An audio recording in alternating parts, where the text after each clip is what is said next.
flippity flop.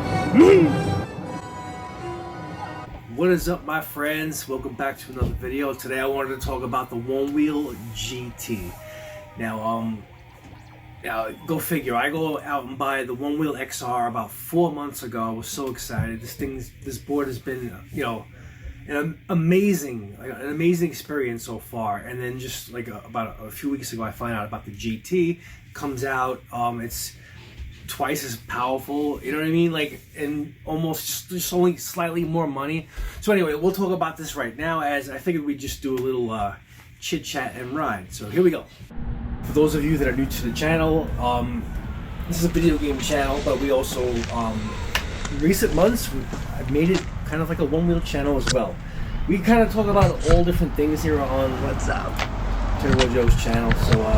So the Onewheel is going to be a regular discussion on this channel, along with arcade machines and the Intellivision Amico. Yeah. So anyway, with the Onewheel XR, I think I bought it in like late July, and this board has been amazing to me. It's been therapeutic. It's been like I don't know. It like kind of cures like mental illness too, in a way. If you suffer from certain ailments, this board, if you gravitate towards like video games or extreme sports as a way of liberating yourself from the daily stresses of the daily grind. Not always stresses, but like just the daily grind. I get on this board, and my wife sends me to go fetch some groceries, or grab some milk, grab some fast food. I'm more than happier to hop on the board and go. And I look at my neighborhood in like a whole different way, now, and other neighborhoods and adjoining neighborhoods, and just like my whole overall community. Other areas, I go to like state parks now and explore. Getting out of the house, the last couple of years with COVID, I just gotta get out of the house, man. My kids can drive me crazy at times, especially everyone all cooped up in the house with nowhere to go.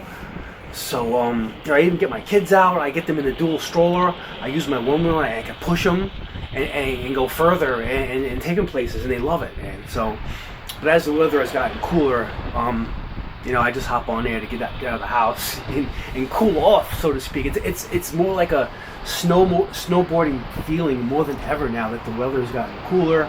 Since I purchased this thing, I bought it over the summer, so now I'm experiencing late fall and anywhere from like below 50 degrees, 40s, and up to 30s. Oh, it's been great, man. Just dress accordingly for the wind, and it's been so much fun, man. I don't have to sweat. But anyway, getting on to the topic. Why did I buy a Onewheel GT after just buying an XR? I'm not made of money, I'm not rich, but I am, kind of comfortable, so I can, eat the cost. It's not really that bad, but if you're financing one of these, it's not really that bad. I'm kind of, I wouldn't call myself frugal with my money, but I'm just responsible with my money, so I have like a savings, so I can afford, to spend a couple $1,000 here or there on myself, whatever. That's not even the finances. I purchased the Onewheel. I own it now. I'd like to get my daughter involved next spring when she gets a little older. I've already seen like 4-year-olds riding Onewheels, so I would love to have my daughter get out there with me and ride with me together. So buying the GT, that's just another incentive for me to pre-order the GT, which I already did. I'm expecting to get a GT sometime in January, late January, I don't know. In the meantime, I'm enjoying my XR, but I'm definitely looking forward to the GT. Now, what really impulsively wanted me, at first I wasn't sure about jumping into the GT, because I'm really enjoying the XR.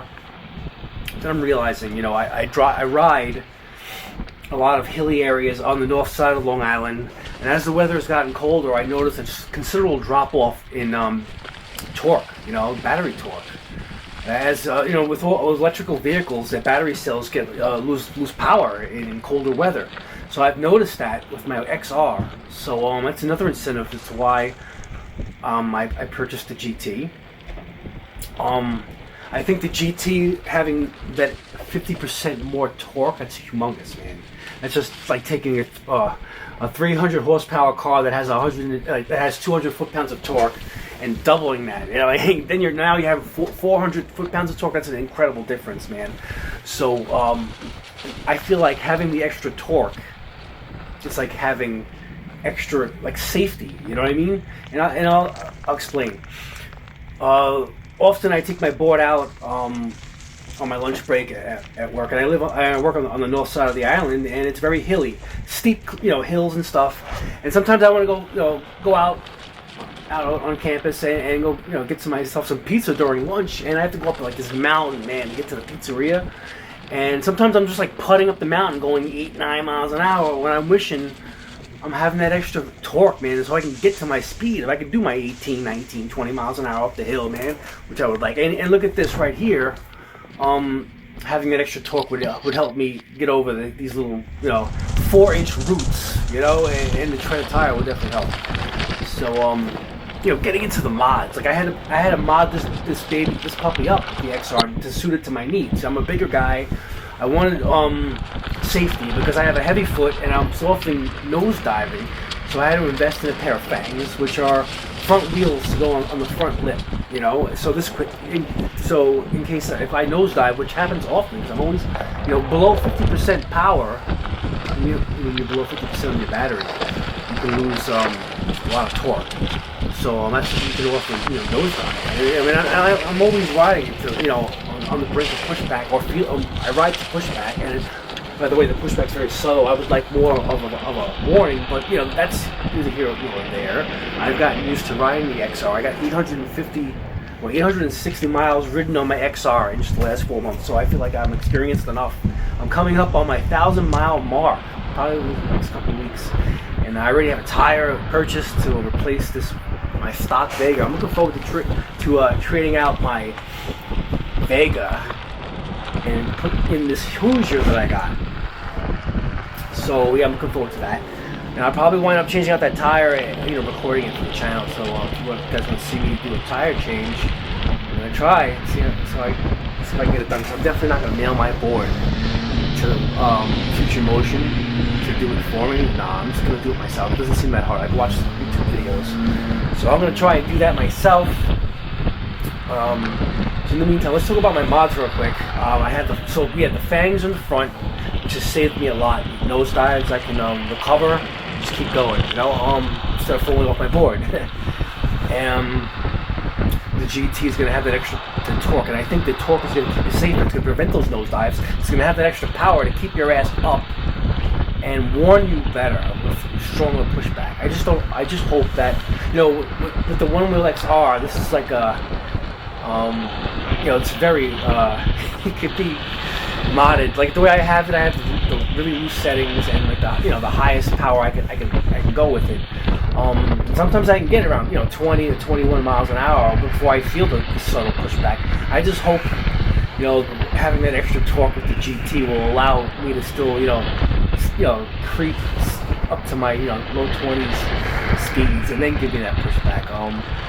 But I'm definitely looking forward to having that torque, and I think the torque means safety, in my opinion, because that extra torque will just get me up those hills a little better, prevent me from nosediving, has the extra power to keep you balanced, So I'm looking forward to that. In the meantime, I'm really enjoying the XR. I feel like now the One Wheel brand has 4 different models to choose from. I'm not sure how long they're going to keep the Pint and the XR out there, but I feel like it's a good idea for consumers to have 4 choices now instead of 2. So so I have the fangs in the front on the XR. I have flight fins on the sides, which really have given me more confidence because I'm a natural snowboarder. I've always snowboarded, and having those fins kind of gives me that kind of like locked in feel. It just helps maintain my balance. I'm an older guy. I'm going to be 45 soon, and do I need the flight fins? No, but it just gave me more confidence early on, And I hit some friggin' sleeves here, and I'm just going to pull this crap out of there, and boom, I can just take my flight fin fender off, which is pretty cool. and just keep going, because you know I have one hand for the camera and another hand to hold my my fender. Because as we all know, one-wheel riders, you don't need your hands for really anything. I mean, I'm free. Sometimes I often go fetch my wife's coffee. I get 2 cups of coffee, one in each hand, and just ride home. But yeah, so I'm looking forward to getting the GT. Keep my XR. You know, the XR it's always gonna have its own little flavor, its own little feel in riding it. So I wouldn't mind having both of them. I don't care, man. I want it. I don't spend a lot of money on other junk, man. Like I said, I'm responsible with my money. And if you like finance one of these over 2 years, it comes out to about $80, $90 a month. You know, that's like a cell phone bill. It's not really that big a deal. And for me, it's something I've incorporated into my life daily. I love it. I was telling a friend the other day, it's like having a third leg, man. I take it with me everywhere. I put it in my Jeep with me. I take it to work. I even have a trunk mount for it, so it doesn't bounce around my car. Pretty cool. Craft and Ride. I use Craft and Ride to buy a lot of accessories. Like I got the float plate in the back when I'm jumping off curbs. And I like to ride the tail bumper hard, so instead of destroying my rear bumper or even possibly destroying my rear lights, I got the float plates, which can help. But yeah, I'm getting a GT soon, so all this money I wasted on this XR, I wouldn't call it wasted. Well, I'm still gonna ride the XR, and now I have it all modded out for my daughter when I give her the board. But yeah, this can get really expensive. Like I had to get the fangs, the flight fins, the real float plate, and I'm already almost at 1,000 miles, ready to change a tire. So changing out a tire was $100. You know, the fins, I have a lot of shit that I didn't even use, man. I just impulsively bought.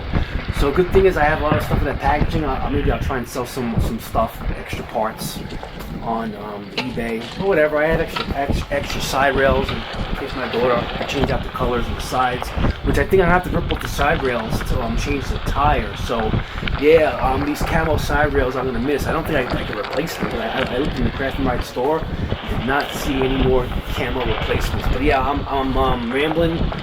Definitely I got the GT pre-ordered. Looking forward to the GT. I'm looking forward to the extra power. I'm looking forward to the extra range. You know, I always had this thing on the charger, you know? So yeah, folks. I did a lot of rambling there. I hope you enjoyed the ride. I hope you enjoyed the one-wheel chit-chat. And if you're new here, I cover my video games, and I got some one-wheel content for you guys. And for all my subscribers that stuck to the end, I thank you all for watching. And I promise I'll have that Dreamcast video, the Dreamcast arcade video. It's in the works, man. It's coming out soon. Talk to you guys real soon on the next one. Peace!